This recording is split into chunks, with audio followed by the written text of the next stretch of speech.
Luiz Barsi sempre foi um cara brutalmente sincero, que não tem papas na língua para defender ideias e posições em que acredita. Em 2019, ele estava numa apresentação da Klabin para acionistas, com diversos executivos da companhia presentes. Os executivos falavam sobre as oportunidades geradas pelo aumento da demanda por papel para embalagens e os investimentos que a empresa estava fazendo para se beneficiar disso. A Klabin havia decidido investir quase 13 bilhões para aumentar em 900 mil toneladas por ano a sua capacidade de produção de papel em uma fábrica no Paraná. Mas as ações da empresa não refletiam aquele mundo maravilhoso pintado pelos seus executivos. Os papéis preferenciais da empresa eram há muito tempo negociados na faixa de R$2 a R$3. Quando os executivos se colocaram à disposição para responder perguntas, o Barsi disse que sentia vontade de comprar muitas ações da Klabin, não porque os seus projetos eram maravilhosos, mas porque uma ação valia menos que um pão com mortadela. Situação semelhante aconteceu também no Santander. O Barsi havia começado a comprar ações do Banco Espanhol no Brasil em 2009. Na Espanha, o banco havia sido pego em cheio pela crise do subprime. A instituição havia emprestado dezenas de bilhões de euros para clientes espanhóis financiarem a compra de imóveis. A recessão nos Estados Unidos e na Europa fez com que os compradores de imóveis desaparecessem do mercado e os preços despencaram. Ao perceber que o valor da dívida com o banco era maior que o preço do imóvel no mercado, muitos espanhóis decidiram parar de pagar no Santander e devolver as chaves. O aumento da inadimplência deteriorou o balanço de centenas de bancos europeus e americanos naquela época, a ponto de instituições sólidas como o Santander passarem a ser envolvidos em boatos de quebra iminente. Até as ações do Santander no Brasil desabaram nessa época. O Barsi estava atento ao movimento e começou a comprar a ação. Lá por 2012, o Santander convidou um grande grupo de acionistas do banco para um café da manhã lá na sua sede na Vila Olímpia. Diversos executivos do banco fizeram uma apresentação entusiasmada sobre a recuperação do Santander, sobre os prêmios que o banco havia ganhado na Europa, sobre a estratégia no Brasil. Barsi esperou a sua vez e perguntou ao então presidente do Santander Brasil, Marcel Portela: se o banco é tudo isso, por que as suas ações só valem centavos na bolsa? Por que o Santander vale tão menos que os seus principais concorrentes? Os executivos do Santander ficaram embaraçados. 3 anos antes, o Barsi havia se metido em outra discussão envolvendo o Santander, mas essa com a CVM,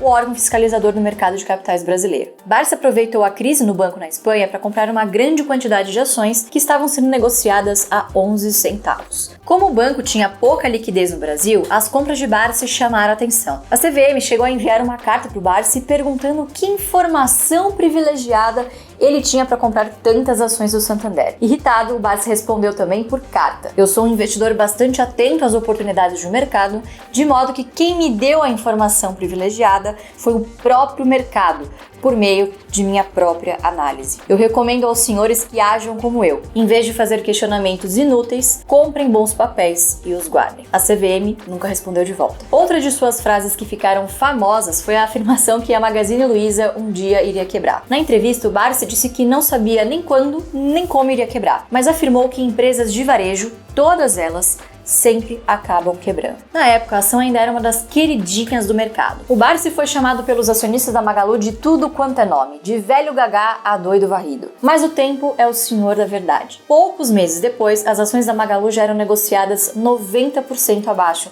da sua máxima histórica. Por último, eu vou relembrar o caso da Eletrobras. Em 2012, a então presidente Dilma Rousseff editou uma medida provisória que provocou uma profunda desvalorização das empresas no setor de energia. As empresas teriam de reduzir as suas tarifas para obter o direito de renovar as suas concessões. Enquanto algumas empresas do setor privado anunciaram que iriam devolver as concessões porque não concordavam com as novas regras, a Eletrobras foi a primeira a aceitar as condições propostas. As ações da Eletrobras, que hoje valem R$40, chegaram a ser negociadas na época por R$3 e muitos analistas disseram que ela iria abaixo de 1. Perguntado numa entrevista sobre essa medida do governo, o Barsi poderia ter criticado a Dilma, mas foi justamente o oposto. Ele disse que Dilma merecia um beijo na boca por lhe dar a oportunidade de comprar ações da Eletrobras quase de graça. Eu poderia contar muitas outras histórias do Barsi sincerão, porque o meu pai é bastante franco e não costuma se importar muito com o que os outros pensam dele. É por isso mesmo que você deve acompanhar do começo ao fim essa entrevista com Luiz Barsi, que começa agora.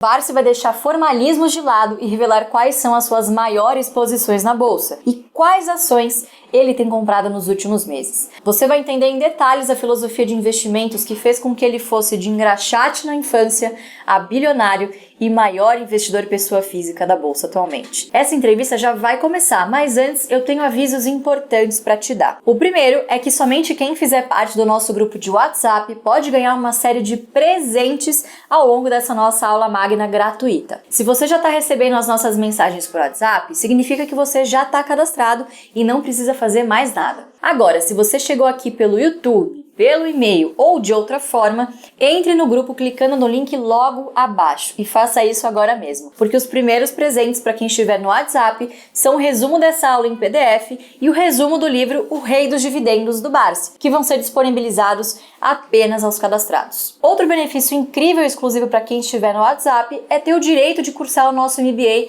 em Value Investing com Luiz Barsi com até 35% de desconto. Na segunda-feira, a gente vai abrir as inscrições para esse que é o único MBA do Brasil para quem deseja aprender a investir como um profissional. E na aula de hoje, uma pessoa vai ganhar uma bolsa integral para cursar o nosso MBA de graça. A gente criou uma hashtag que você vai ter que escrever no campo de comentários que está aqui embaixo do vídeo. A hashtag da aula de hoje é #FalaBarsi. Deixa um comentário com a hashtag FalaBarsi, um pequeno texto explicando por que é importante aprender a investir com quem ganhou bilhões e não com qualquer um na internet. O comentário mais criativo vai ser premiado com uma bolsa integral para cursar esse MBA que a gente vai lançar em alguns dias. Um exemplo de comentário: #FalaBarsi. Tem muito picareta vendendo estratégia de investimentos que não funciona na internet.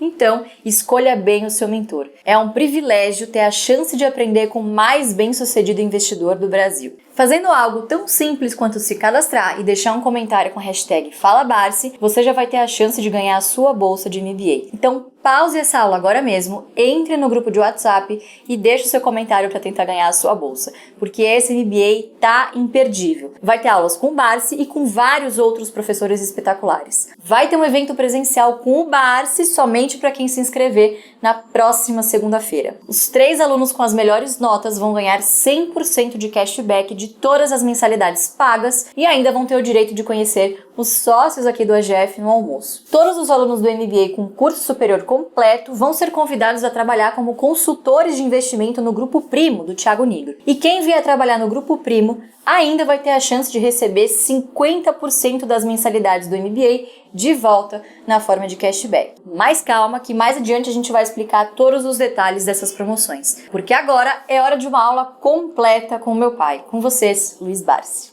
Fala pessoal, hoje eu tô aqui com o maior e mais bem-sucedido investidor pessoa física da Bolsa Brasileira, o Luiz Barsi.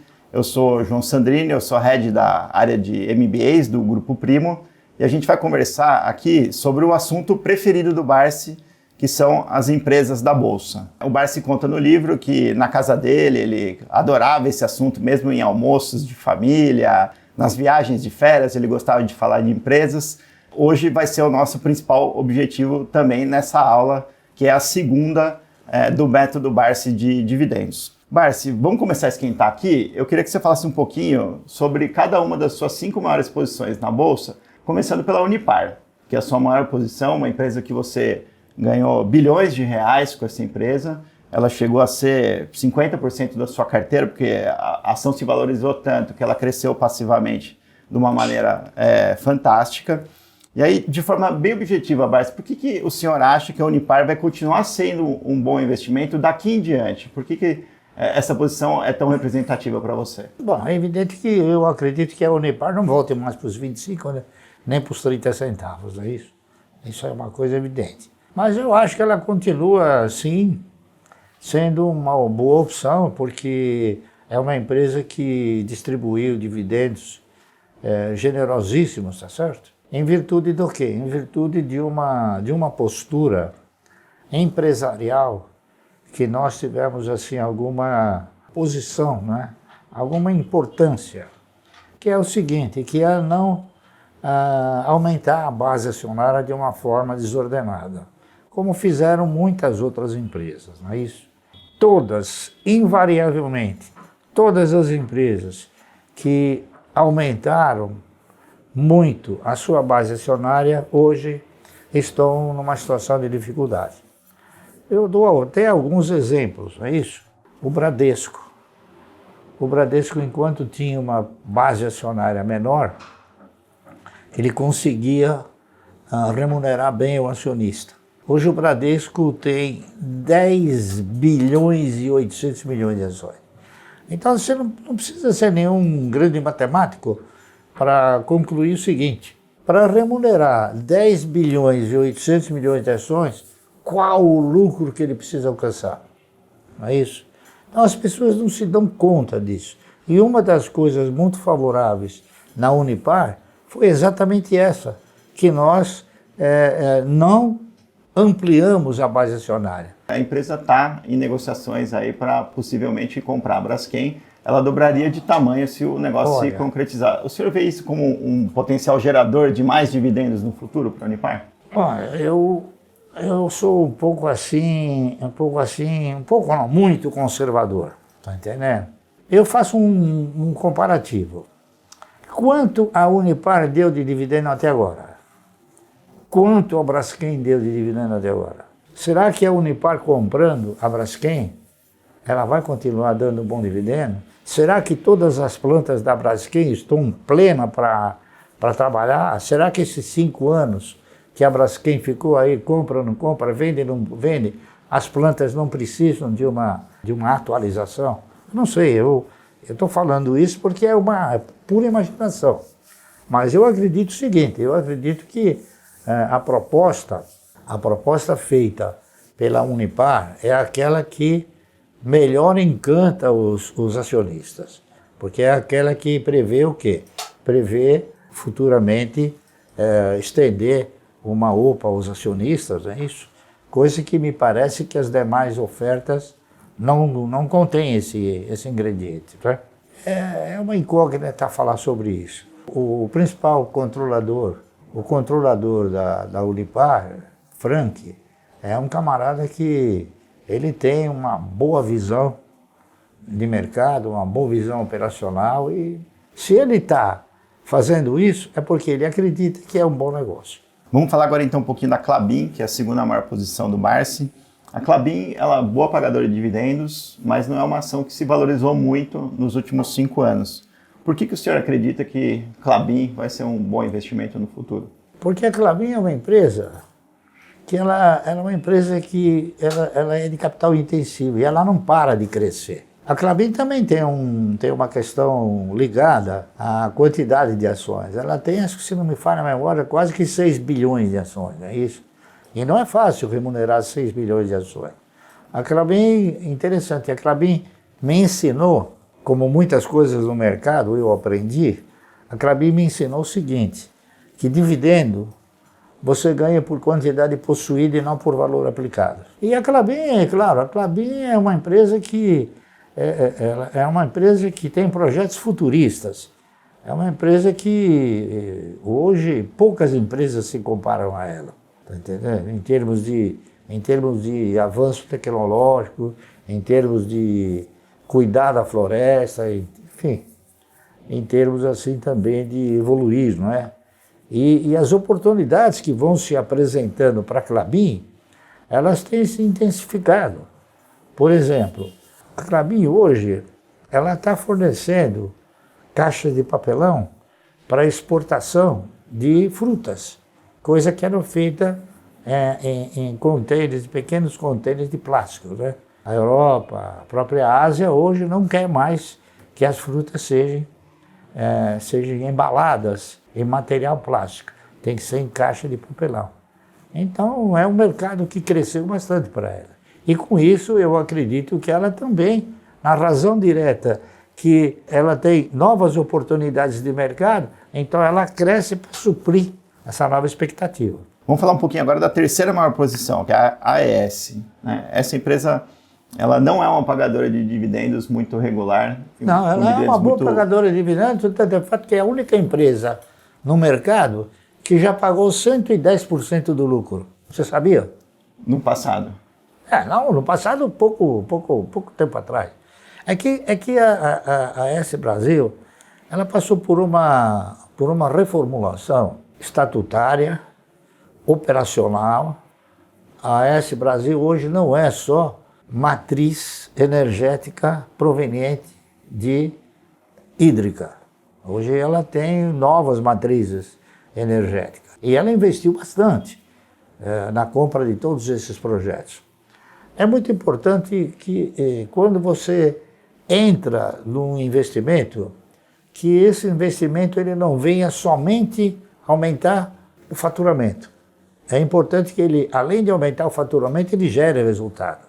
E esses investimentos todos que a AES Brasil desenvolveu, todos eles vão gerar resultado. Outro fator muito importante que ocorreu na empresa é que ela reduziu a base acionária. Ela possuía uma base acionária de 3 bilhões e pouco de ações, hoje ela tem só 600 milhões de ações. Então, para remunerar 600 milhões de ações, ela precisa talvez de um lucro menor. Então, provavelmente, o payout futuro dela vai ser um payout bom. E outra coisa que o pessoal também não se deu conta é que eu acho,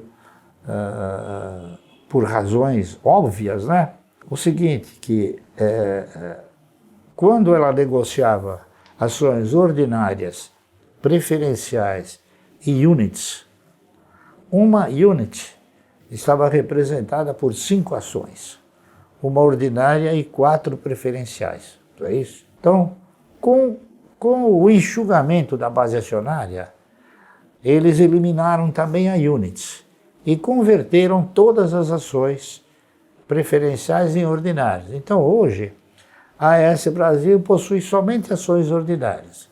Como uma ação ordinária ficou no lugar da units, eu interpreto o seguinte, que uma ação ordinária hoje está representada por 5 ações antigas. Então, ela custa R$11, R$12, se você dividir por 5 dá 2 e alguma coisa. Então, é um papel que está num preço assim super acessível. É que ninguém faz essa análise, tá entendendo? Agora, eu acredito que a AES Brasil, se a memória não me trair, a AES Brasil é a única empresa do setor de energia elétrica que tem no seu estatuto distribuir 100% dos lucros. Tá? Não é igual. 50, mas ela distribui quase que 100%. Né? A prática é essa. Não é que nem a PetroRio, né? Você sabe qual é no estatuto, o que está consignado para pagar dividendo na PetroRio? Quanto? Quanto você acha que é? Não faço ideia. Não, é exatamente 0,001. Então é uma empresa que nunca vai pagar dividendo. Nunca pagou e nunca vai pagar. Você tem outros papéis também assim, não é isso? Quem mais que paga um dividendo pífio? A Azul paga um dividendo pífio. Dentre aquelas que não pagam uns 25%, está também a Raízen, também não paga esse. E a Raízen tem uma base acionária gigantesca, né? Ela tem mais ou menos hoje quase 11 bilhões de ações. Então remunerar tudo isso não é fácil, né? Não é fácil. O próprio Magazine Luiza também tem uma base acionária grande. A Itaúsa tem quase 9 bilhões de base acionária. Então, o pessoal não analisa o evoluir da base acionária, o que o evoluir da base acionária acaba interferindo na distribuição de resultado. Você veja, a Itaúsa, com 9 bilhões de base acionária, considerando 25%, ela teria que dar o quê? 36 bilhões de lucro para dar 25 centavos. É por isso que dá 10, 12, 3 centavos. Às vezes dá 1 centavo. Às vezes dá zero nada, né? Que a gente brinca. Né? É isso aí. Então, a pessoa não analisa isso. A turma deixa de lado esses ensinamentos que o mercado transmite para você. E agora, a sua quarta maior posição é a Cosan, Márcio. Também não é uma, que nos últimos 5 anos, também não é uma grande pagadora de dividendos. E é uma empresa que, às vezes, ela prefere comprar outras empresas com o caixa que ela gera do que pagar dividendos. Por que a Cosan, o senhor acredita? Não, a Cosan é o seguinte, a Cosan ela é uma empresa que, no passado, a gente comprou e acabou tendo um yield projetivo excelente. Por quê? Porque eu cheguei a comprar a 3 e alguma coisa e vendia R$ 90, depois dos 7, 8 anos. Eu acredito, veja bem, porque o mercado ensina a gente que a Cosan passou a desenvolver este mesmo procedimento a partir dos R$ 15. Eu acho que ela não volta mais para R$ 15, provavelmente não vai cair abaixo dos R$ 20. Veja bem, eu não sou futurólogo, eu estou apenas transmitindo aquilo que o mercado ensina, tá entendendo? Para a gente poder transmitir para os outros, não é isso? Então eu acho que a Cosan daqui para frente, ela vai desenvolver um tipo de postura de mercado que ela vai evoluir porque a Cosan sempre teve a mesma postura de mercado que a Suzano. Qual é essa postura? Eles transferem para o mercado o lucro do acionista. Então o que acontece? O papel sobe, ele vai ganhando. E veja bem, a Cosan, ela só passou a ter um desequilíbrio de cotação a partir do momento que ela fez um desdobramento. Uma virou 4. Então hoje ela tem 1,8 bilhão, se não me falha a memória, de base acionária, mas já com uma outra posição, uma outra postura. Mas vamos falar agora da quinta e última posição da sua carteira que eu queria abordar individualmente, que é o Banco do Brasil. O Banco do Brasil, sim, uma máquina aí de distribuir dividendos nos últimos anos, mas também é uma ação que hoje tem um controlador que acha que, além de lucro, o banco também tem um papel social. Por que o senhor confia e gosta tanto dessa ação? Eu confio pelo seguinte, eu acho que toda empresa que tem um compromisso, ela distribui bons dividendos. O que é um compromisso? Por exemplo, o Santander tem o compromisso de mandar dinheiro para a Espanha. A AS Brasil tem o compromisso de mandar dinheiro para os Estados Unidos. O Banco do Brasil tem o compromisso de mandar dinheiro para a Previ e para o governo. Então eu acho que ele tá dotado de uma postura não idêntica aos demais. Veja bem, o Itaú, o Bradesco, o Santander não. Mas o Itaú e o Bradesco, a base acionária deles cresceu uma barbaridade. O do Banco do Brasil permaneceu. Então o que acontece? Esse sentimento que você vislumbra sobre ele é que cada vez que o lucro aumenta, se ele tiver a mesma base acionária, é evidente que o dividendo cresce também. Então o Banco do Brasil tem pago dividendos aí invejáveis, tá certo? E ele dá um lucro mais ou menos parelho com os demais bancos, não é isso? É porque ele tem uma base acionária menor. Mas nos últimos 2 meses, o que o senhor vem comprando aí com os dividendos que caem na tua conta? Eu tenho comprado, eu comprei um pouquinho de ações da Vibra também, não é? Por interpretar que ela está dentro do meu perfil. O meu perfil sempre foi o seguinte, ao invés de ter um posto de gasolina, ser dono de um posto, eu prefiro ter 1% de 8.400 postos.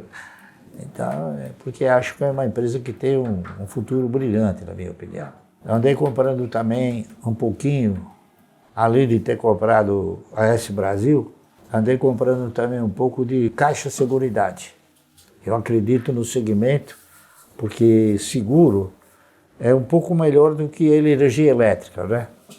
Seguro você paga sem consumir e torce para que não haja o sinistro, né?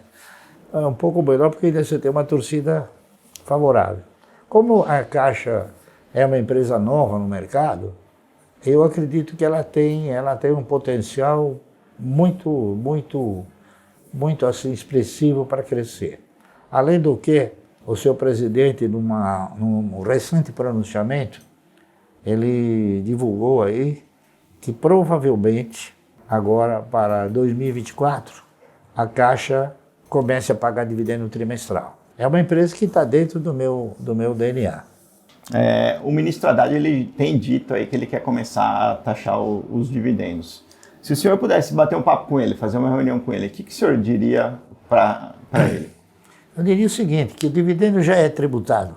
Se você for fazer um comparativo dos tributos que são impostos na economia, em outros países, até poderia se justificar. Mas aqui a empresa já é tributada com 34%. Então você tira 34%, mais 5% de que você tem que ter de reserva de capital. São 39%. Você tem mais outras reservas que você tem que constituir, não é isso? Chega no fim não tem dinheiro para... A empresa não ganhou nada. O empresário, ele tem que ganhar. Essa é uma coisa óbvia, né? Isso vai inibindo novos projetos, novos investimentos na indústria. É a minha opinião. Então eu acho que você taxar o dividendo na minha opinião, é uma miopia tributária. Entendeu? É querer que não se invista aqui no país. Ô, Márcio, vou fazer umas perguntas agora de múltipla escolha aí, perguntas mais breves mesmo. Se o senhor tivesse que investir em só uma dessas coisas aqui, qual das duas o senhor escolheria? Imóveis ou ações americanas? Ações do país americano? Eu escolheria ações do Brasil, porque eu acho que a grande oportunidade está aqui. E se o senhor tivesse que escolher entre renda fixa ou fundo imobiliário, o que o senhor escolheria? Veja bem, eu não acredito que exista renda fixa nesse país. Nesse país aqui o que existe é perda fixa. Porque está mais do que comprovado que se você avaliar o teu poder aquisitivo no primeiro dia do ano, examinando um rol de produtos, e chegar no fim do ano, você for pegar esse poder aquisitivo, a perda é sempre superior a 30%. Então, a inflação de 3% é outra poesia. E o fundo imobiliário? O fundo imobiliário, eu não invisto assim diretamente em imóveis, né? Apesar de que pouca gente investe em imóveis como eu invisto, não é isso? Eu tenho, assim, participação em 4 grandes fazendas da Klabin. É imóvel, né? Só que é um imóvel produtivo. É um imóvel que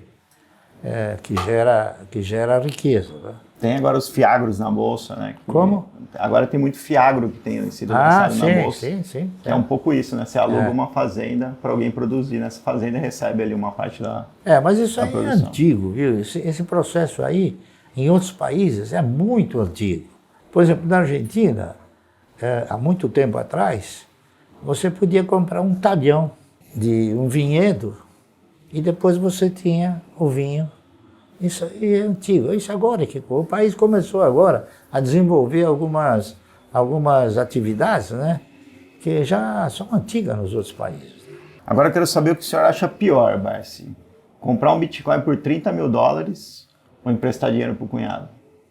Eu não sei até que ponto eu emprestaria dinheiro para o meu cunhado, porque ele nunca pediu, certo? E você compraria o Bitcoin por 30 mil? Não, eu não compraria. Bitcoin não existe. Bitcoin é um negócio que até agora eu não vi. Você já viu um Bitcoin? Eu também nunca vi. Tá entendendo? O dia que eu ver um Bitcoin eu vou poder avaliar. O Bitcoin ele é o quê?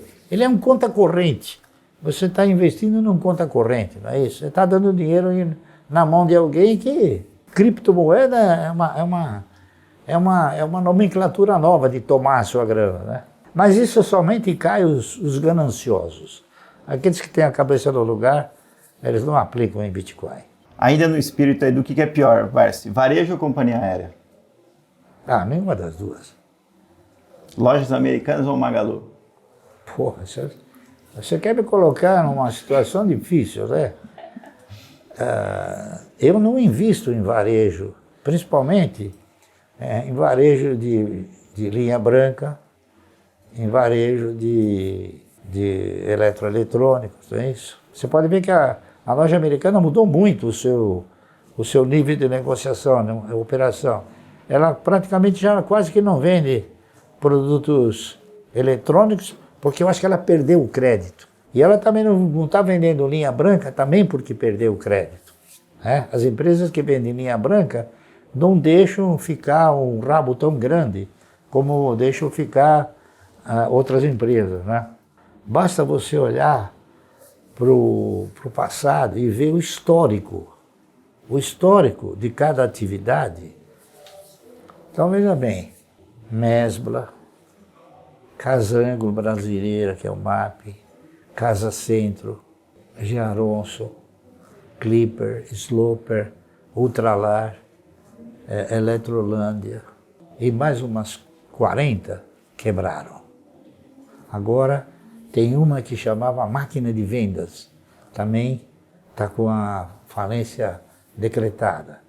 A Via Varejo, se não teve uma injeção de recursos violento, também estaria numa situação mais complicada.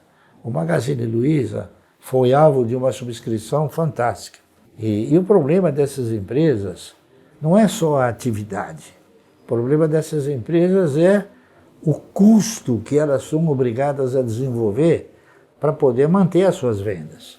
E veja bem, por exemplo, o Magazine Luiza, ele contrata o Faustão, são valores caros, né? Eu não sei se aquilo que ela gasta com publicidade e propaganda, ela tem um retorno. Acho que não tem. Aqui, Barsi, outra. Só que agora o que o senhor acha melhor? Itaú ou Nubank? Nenhum dos dois. O que o senhor acha melhor investimento? Apple ou Banco do Brasil? Banco do Brasil. Que Porque está aqui no Brasil. A Apple é uma grande empresa, claro, mas eu não invisto fora do país. Eu acho que as oportunidades ótimas estão aqui no Brasil. Ainda você compra Banco do Brasil abaixo do valor de patrimônio, você sabia? Ainda está abaixo, mesmo Abaixo, com a alta recente. O valor de patrimônio do banco, se a memória não me trair, é 55, 56 reais. Ela custa 47. A Apple, ela não custa abaixo do patrimônio. Ela vale 50 vezes acima do patrimônio.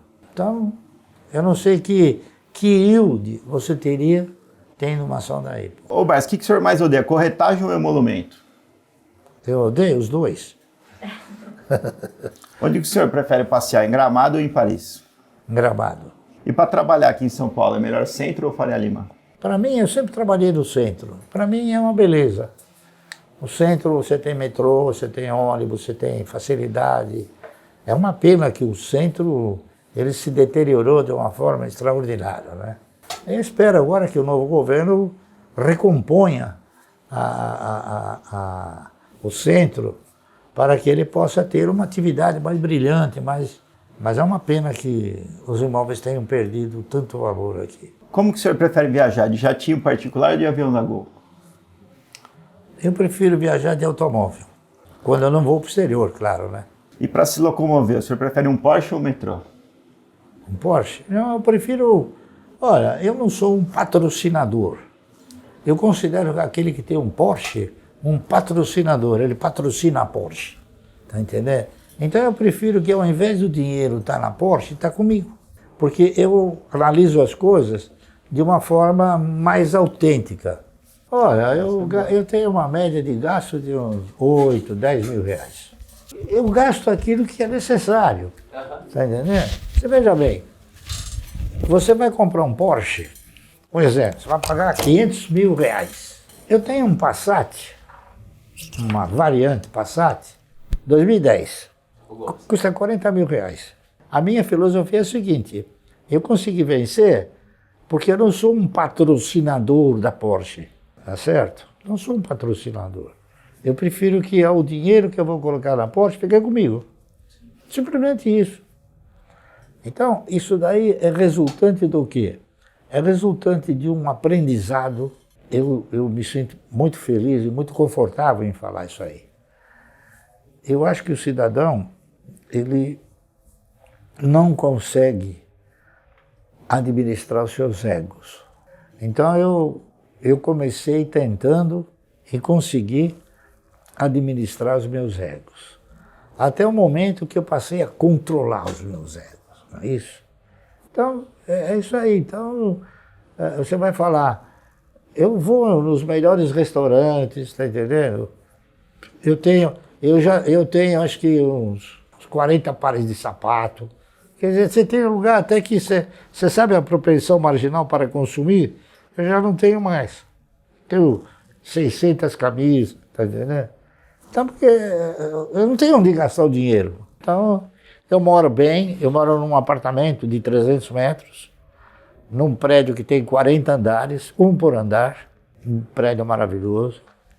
Talvez por isso que eu cheguei nos 84 anos, porque eu vivo bem comigo mesmo, tá entendendo?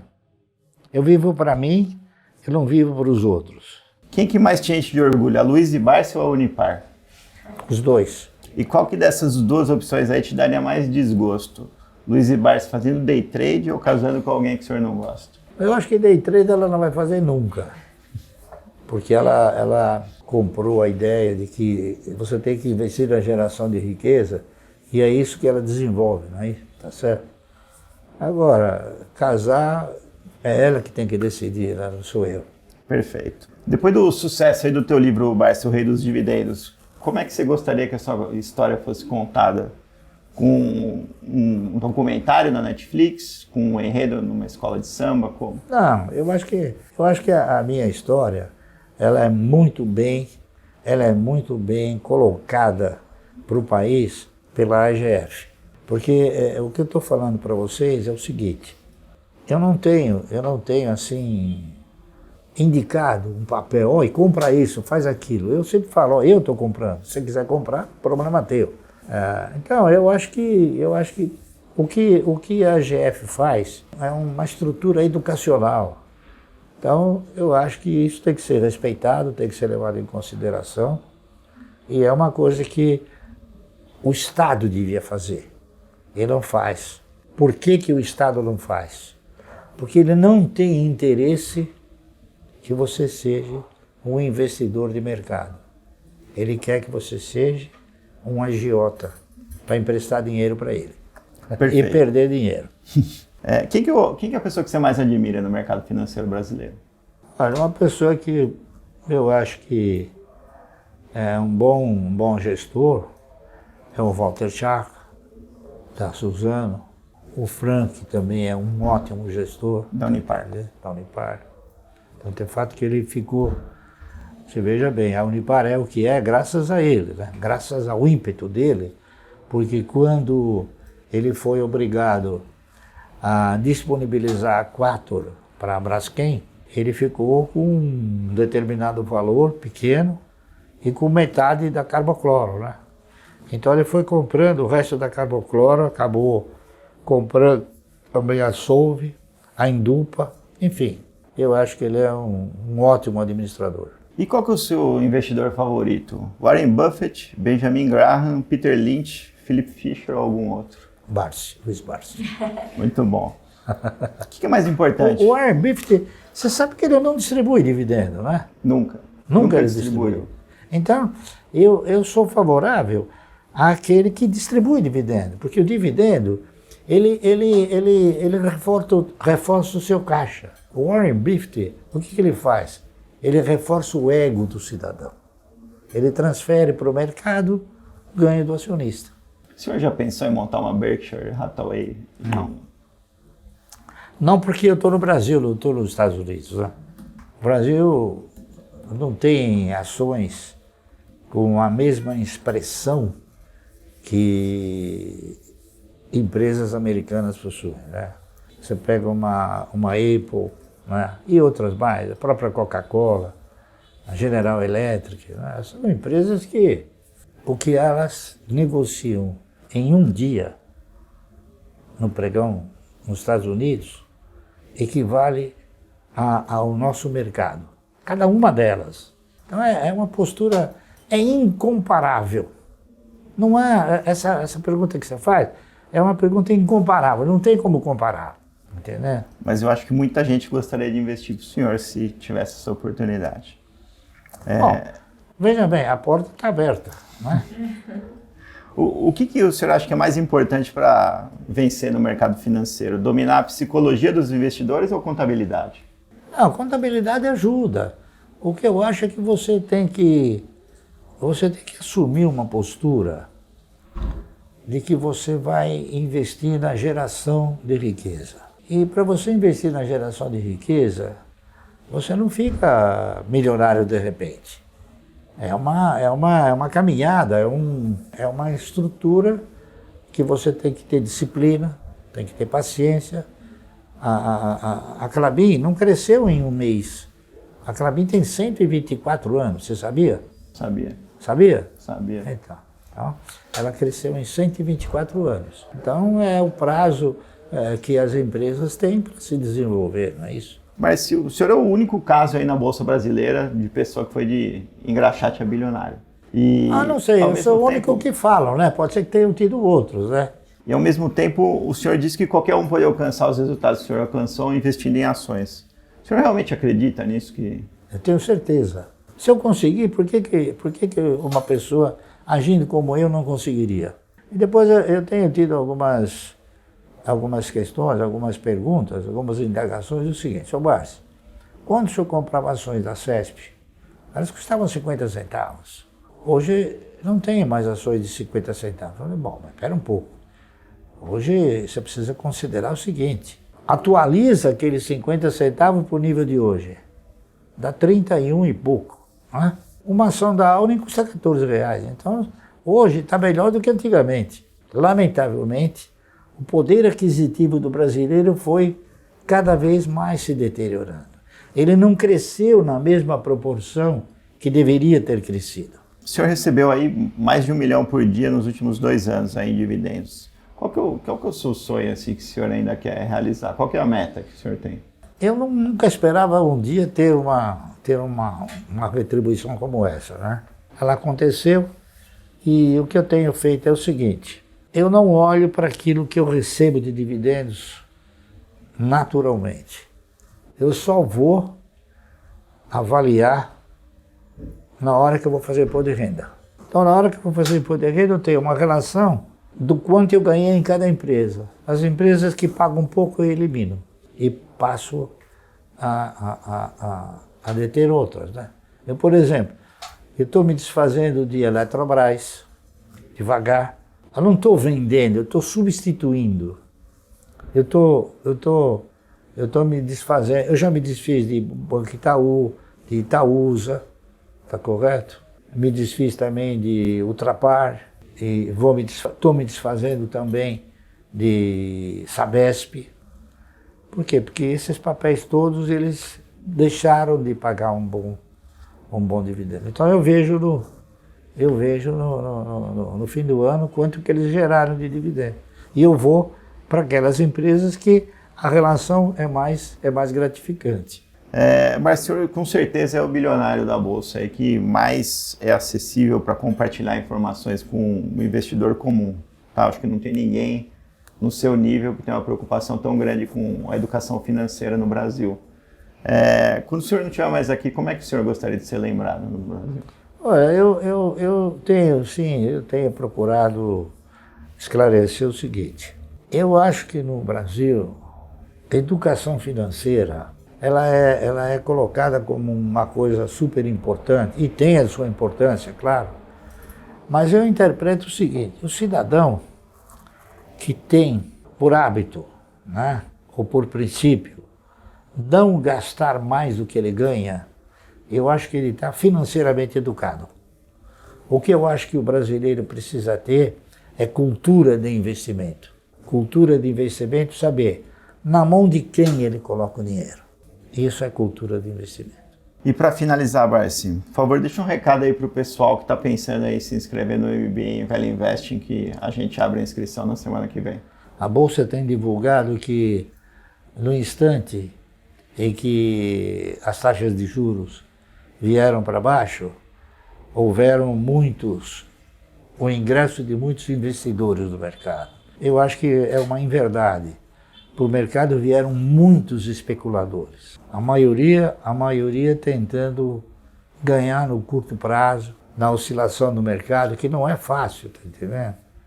Eu estou no mercado há 56 anos e não é fácil. O mercado hoje, por exemplo, ele tem ele te reporta uma dificuldade muito grande em você operar especulando.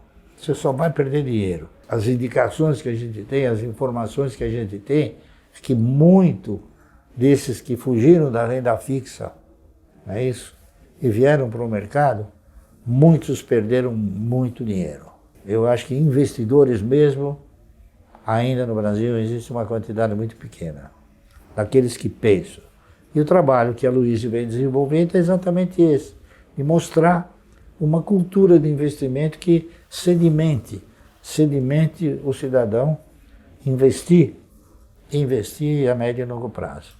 Perfeito, Barsi. Foi um prazer ter novamente a oportunidade de conversar com o senhor. Espero que vocês tenham gostado. E na sexta-feira tem a nossa terceira aula, vai ser uma aula lá na Klabin. O pessoal da OGF foi visitar a Klabin, conhecer as duas maiores fábricas da empresa. Foi fazer Value Investing na prática, eu tenho certeza que vocês vão adorar. Foi incrível essa aula com o Barsi, não é mesmo? Ele é muito franco e direto para falar sobre as empresas e estratégias que gosta e que não gosta. Tudo que ele defende foi testado e comprovado em mais de 50 anos de experiência do Barsi no mercado. Eu acho que os resultados dele falam por si só, não é mesmo? Se você também quer vencer no mercado de ações, faz muito sentido não só ouvir, como também aplicar o método Barsi em seus investimentos. E por falar em aplicar o método Barsi, na próxima aula a gente vai fazer exatamente isso. Nós da AGF visitamos a maior fábrica da Klabin, no interior do Paraná. A empresa investiu dezenas de bilhões de reais na construção e ampliação dessa unidade. Esse ativo é irreplicável. Você vai entender por que o Barsi gosta tanto da Klabin. Agora, mais do que isso, você vai descobrir como aplicar o Value Investing na prática. Porque investir em ações não é só ficar com a cara colada na frente do computador olhando as cotações e gráficos. Muito pelo contrário. Isso costuma ser uma perda de tempo, na verdade. O que vai te diferenciar vai ser um profundo conhecimento sobre as empresas negociadas na Bolsa de Valores. Então não perca por nada a aula de sexta-feira e venha conhecer essa empresa, que é a segunda maior posição da carteira do Barsi, somente atrás da Unipar. Antes de ir embora, presta atenção nesses recadinhos que são super importantes. Você pode ganhar uma bolsa integral de estudos para o MBA do Barsi se deixar aqui embaixo o melhor comentário com a hashtag FalaBarsi. Além disso, você tem uma série de vantagens se entrar no nosso grupo de WhatsApp. Você vai receber o resumo dessa aula em PDF, o resumo do livro O Rei dos Dividendos, escrito pelo próprio Barsi. Vai receber um link para se inscrever com até 35% de desconto no MBA do Barsi, que é válido somente para quem garantir sua vaga nessa segunda-feira, hein? Quem se inscrever na segunda também vai ganhar acesso a um evento presencial com o Barsi. Os 3 alunos do MBA que tiverem o melhor desempenho nas provas vão receber 100% das mensalidades pagas de volta na forma de cashback. Todos os alunos do MBA com curso superior completo vão ser convidados a trabalhar como consultores de investimentos no grupo primo do Thiago Nigro. Consultores com uma performance apenas razoável vão receber 50% das mensalidades pagas no MBA de cashback. Fala a verdade, esse MBA tá incrível, eu tenho certeza que você vai adorar. Então, faz o seguinte, se prepara para fazer sua inscrição na segunda e garantir até 35% de desconto e acesso ao evento presencial com o próprio Barsi. Já imaginou? Também já deixa aqui embaixo o seu comentário com a hashtag FalaBarsi e entra agora mesmo no nosso grupo de WhatsApp. Até sexta-feira, vejo vocês na aula da Klabin.